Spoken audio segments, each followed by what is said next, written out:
Hi, this is Peter Murphy here from howtotalkwithconfidence.com. Today we're going to look at conversation magnets, which are easy ways to start a conversation and then to keep the conversation going.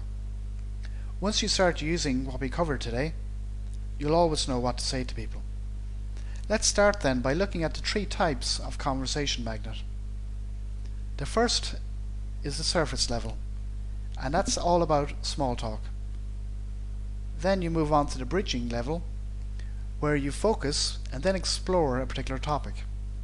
And finally, you take the conversation to a deeper level, where you talk about your values, your beliefs, and even your identity. Let's start then by taking a closer look at surface magnets. The purpose of this stage of the conversation is just to get the conversation started. And for that reason, we actually want a day-to-day, even mundane topic. And that might be the weather, current events, what's happening in your day, or maybe the setting you're in. Or you might talk about your family, your friends, or even your pets. But the whole point of the surface magnet is to keep it simple. It's just to start a conversation and to get the other person involved. Once you've achieved that, you move on to the next stage, and that's where you want your bridging magnet. What is your bridging magnet? Well, you don't actually know until you get into the conversation. And the way you find out is by paying close attention to the other person and listening very carefully to what they say and also to how they say it. So you want to be listening, watching, and taking in what's happening and looking at the body language. And what you're doing at this stage is looking for a common topic that you can talk about with the other person, something you'll both find interesting. And unfortunately, I can't tell you, look, talk about X or Y. It doesn't work like that.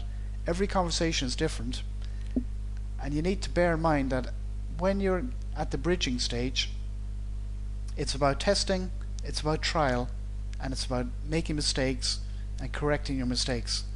There's no blueprint I can give you that you can use in every conversation.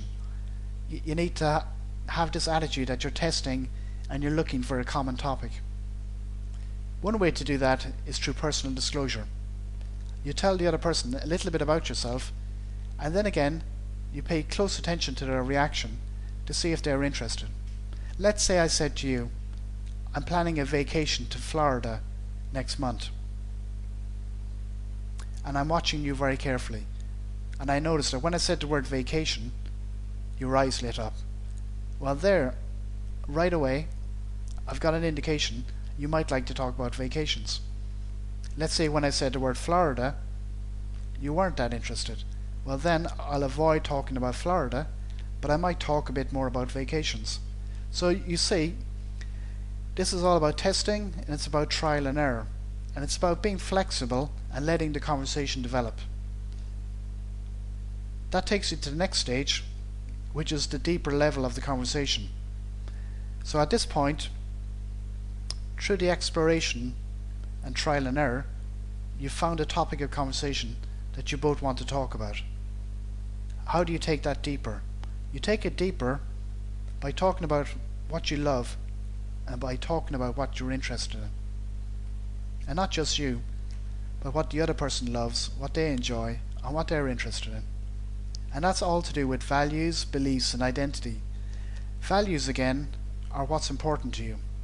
People like to talk about what's important to them, and they like to talk about their beliefs and their identity or their sense of who they are. So, in a nutshell, that's how you go deeper.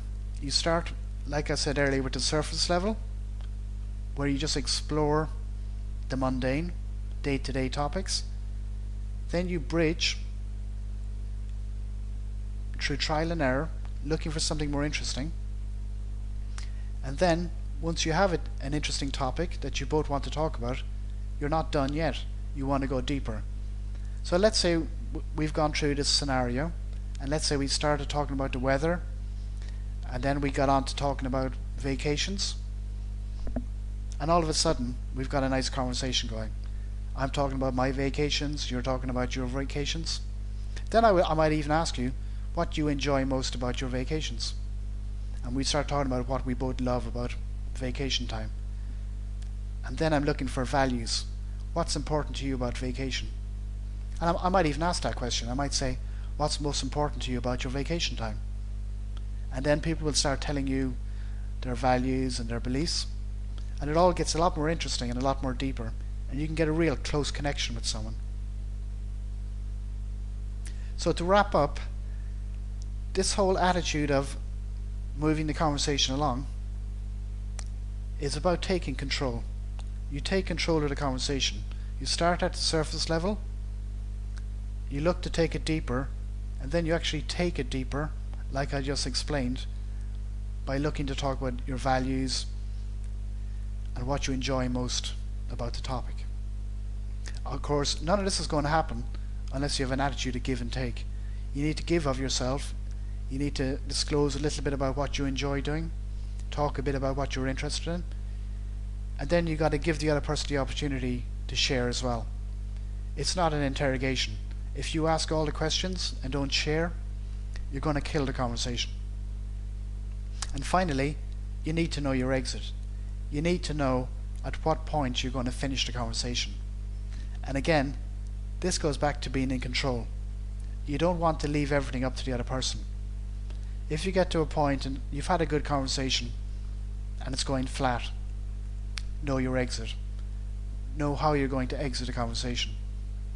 You could say to the person, thank you very much, I enjoyed talking to you, maybe talk to you later. And politely and honestly thank the person and then make your exit. There's no need to stand there feeling awkward, not knowing what to say. You can actually take charge and make your exit. Okay, that's it for now.